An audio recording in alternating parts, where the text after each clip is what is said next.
Terima kasih Anda masih bersama kami dalam Berita Papua hari ini. Untuk Anda yang baru saja bergabung, kami akan menyajikan kembali 3 berita utama.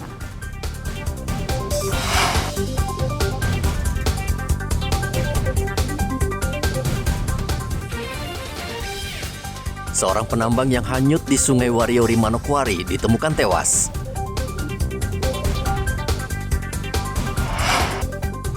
Polda Papua periksa 16 polisi pasca kerusuhan di Wamena.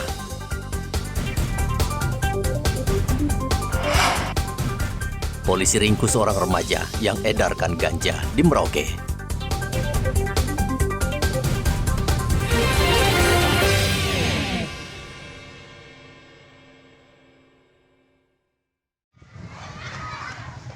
Kasus isu penculikan anak yang berkembang menjadi kerusuhan anarkis di Wamena, Kabupaten Jayawijaya, hingga menyebabkan 10 orang meninggal dunia, menarik perhatian serius berbagai pihak. Polisi terus menghimbau warga agar mencerna informasi sebaik-baiknya dan tidak mudah terprovokasi bila mendapat kabar kasus penculikan dan kasus lainnya. Aparat keamanan juga meminta seluruh sekolah memberikan pemahaman kepada siswa agar bijak memanfaatkan media sosial dan sumber informasi lainnya. Seperti yang dilakukan SDYPK Mopah Lama, guru di sekolah ini terus memberikan pemahaman kepada siswa dan orang tua agar tidak mudah terhasut dengan isu yang diragukan kebenarannya. Sekolah ini kita kerjasama dengan piket. Piket setiap hari Senin sampai Sabtu itu selalu ada piket. Dan piket itu dia mengawasi anak-anak pada saat bermain. Kita selalu sampaikan ke orang tua bahwa setelah pulang, orang tua kalau bisa dengan tepat waktu menjemput anak.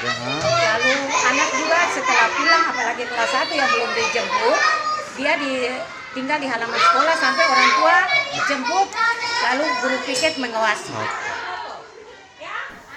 Kerusuhan yang terjadi di Kelurahan Sinagma, Distrik Wamena, Kabupaten Jayawijaya, Kamis pekan lalu dipicu isu penculikan anak. Informasi yang belum tentu benar tersebut ternyata diyakini sekelompok orang dan akhirnya memicu bentrokan dengan aparat keamanan yang menyebabkan 10 orang meninggal dunia dan puluhan lainnya luka-luka. Muhammad Ridwan melaporkan dari Merauke, Papua Selatan. Pembatasan kendaraan yang membeli solar berdampak positif di Merauke. Sejumlah SPBU kini sudah mulai terlihat lenggang. Tidak terlihat lagi antrean kendaraan hingga keluar SPBU yang kerap menimbulkan kemacetan. Petugas SPBU juga terlihat lebih santai melayani pembeli. Tidak seperti sebelumnya mereka kelabakan bahkan harus menahan kesabaran melayani pembeli yang mengeluh karena BBM habis. Kalau kita lihat dari sesuai dengan voucher yang terdaftar itu sekitar hampir 500-an. Tapi yang tiap hari masuk tidak sampai segitu. Paling sekitar ada 100 atau sekitar 60-an kendaraan. Kalau untuk jatah solar dari Pertamina sendiri setiap hari Kalau berapa? dari Pertamina ya masih seperti biasa. Satu hari bisa dapat 8 KL. Selang-seling nanti berikutnya bisa dapat 16 kali. Berarti ada kelebihan dong setiap hari?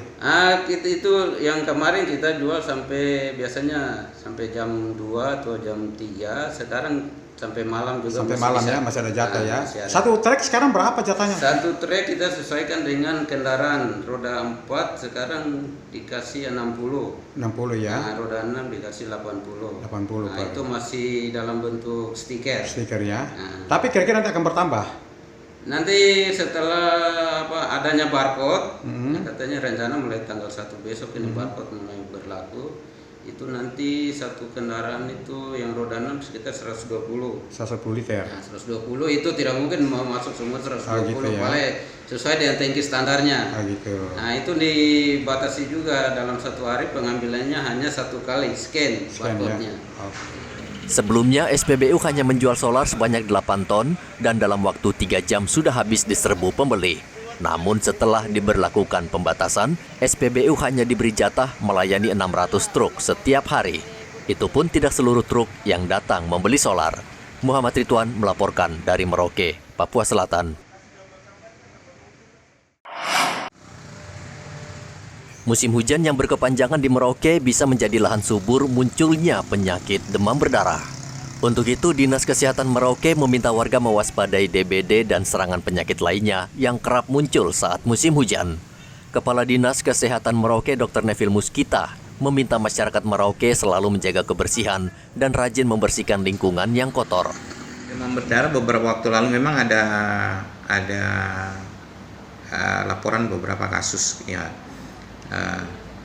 Cuma kita harus lakukan penyelidikan lebih lanjut. Jadi saya sudah sampaikan kepada bidang pengendalian penyakit untuk lakukan konfirmasi lapangan sekaligus penyelidikan epidemiologi terkait dengan kasus ini. Ada berapa kasus ya, Saya Dok? belum dapat laporannya. Itu dilapornya daerah mana, Dok?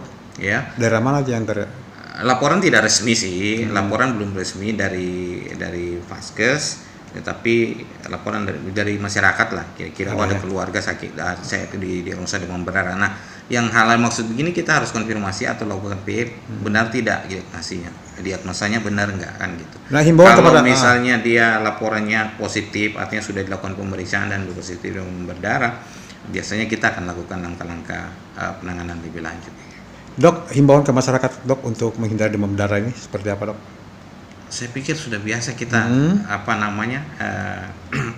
lakukan edukasi dan promosi kesehatan ya, gerakan 3M tadi plus yang menanam gugur ya, tempat-tempat perindukan nyamuk yang berpotensi meningkatkan populasi nyamuk dan potensi menularkan itu yang harus kita kita berantas kan, yang mengumpul benda-benda bekas, menanam dan sebagainya, membersihkan. Kendati saat ini tercatat belum ada lonjakan kasus DBD di Merauke, namun Dinas Kesehatan Merauke sudah mendeteksi beberapa kawasan di Merauke yang rawan terkena serangan DBD. Muhammad Ridwan melaporkan dari Merauke, Papua Selatan.